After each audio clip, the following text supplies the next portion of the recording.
What's up guys, Handish here with a quick Destiny 2 video. I wanted to talk about Bright Dust and how you can get Bright Dust pretty easily, how you can get new shaders for your gear, as well as an increase to XP, exotic ornaments, ships, and a whole bunch of other stuff, so let's get into it. Before we get into the video, I have to give a massive shout out to Activision, who actually sent me a copy of Destiny 2, which is really awesome of them. They actually sent me a really neat kind of Destiny 2 loot box as well, with some control freaks, a Destiny power block, so I really appreciate Activision doing that. But now let's get on to the video. Firstly, to obtain Bright Dust, you basically just have to break down or dismantle any items which come from Eververse, particularly ships and sparrows will give you a whole bunch of Bright Dust when you break them down. So when you break down a sparrow right here, you can see that I get 102 Bright Dust, so you do get quite a lot of this currency by breaking down, you know, old items that you've had from Bright Engrams. And as you can see right here, I have 1,494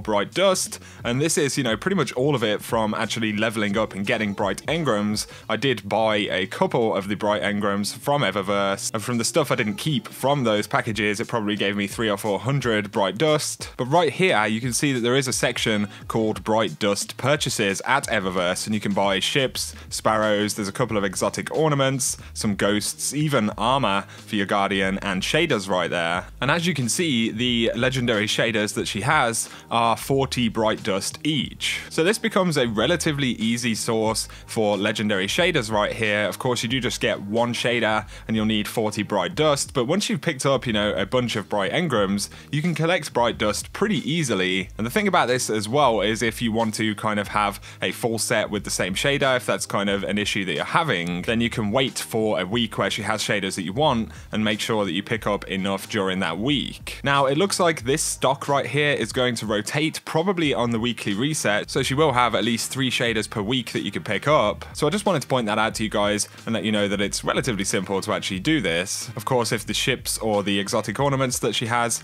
are of interest to you, then you can pick those up, but they are, you know, a bit more expensive. You can also get Fireteam medallions from Eververse as well, so you'll get one of these at the end of the campaign, and this gives you increased XP gains and loot for you and your Fireteam members from strikes, public events, and the Crucible for 4 hours. So this is essentially the same as the Pop-Tarts booster right here. You can actually pick one up for just 50 Bright Dust, and on top of that you get bonus loot drops for you and your fire team. So if you're leveling up and you're below level 20 and you can't get the Pop-Tarts boosters, then this will be really useful. Obviously beyond level 20, when you're in the end game, it will still be super useful because you'll get your Bright Engrams from ranking up your XP bar, and you'll increase how much loot you actually get. So in a lot of the strikes, for example, you'll find that you get more consistent legendary drops when you have one of these medallions activated. It's also going to give you an increased chance at exotics and legendary loot from public events, so it is pretty neat. Up next, I wanted to point out a new loot farm that's actually been uncovered on Nessus, and you may have heard about this already, but there's something to bear in mind here. Before you even start this loot farm, the first thing you want to do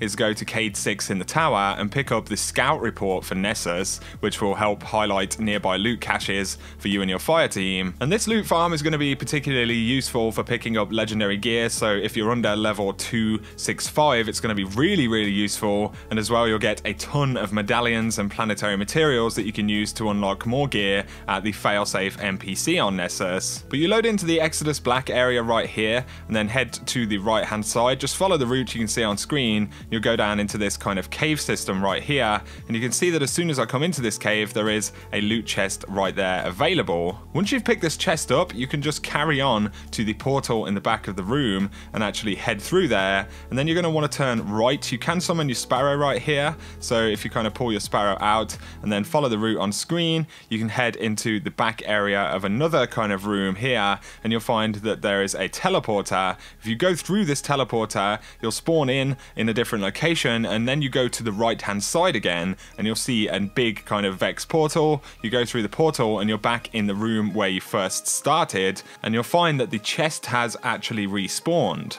You don't have to kill the enemies or anything to get this to work. It's basically time locked. So, you know, once you're kind of out of this area, after a certain amount of time, the chest in the area will respawn. And as you can see, I got some shaders right there as well as a Nessus token. And once you've picked up the chest, you go back through the portal and repeat the process. Head to the right all the way through the room to the teleporter. Go through the teleporter, head to the right again, go back through the portal, and you should find the chest has dropped once again. And basically you can just loop this round and round. Occasionally you may find that you go back to the room and the chest hasn't spawned yet. Basically it's on a timer, so the stuff that you're doing by kind of moving through the different locations just gives you an opportunity to pick up more materials, the data lattice things, as opposed to simply waiting for the chest to respawn. And then, you know, you head back through, chest is there once again. You can get legendary engrams from this, as well as the tokens and shaders and a bunch of other kind of random bits. So if you're wanting to farm a bunch of tokens, a little bit of XP right there,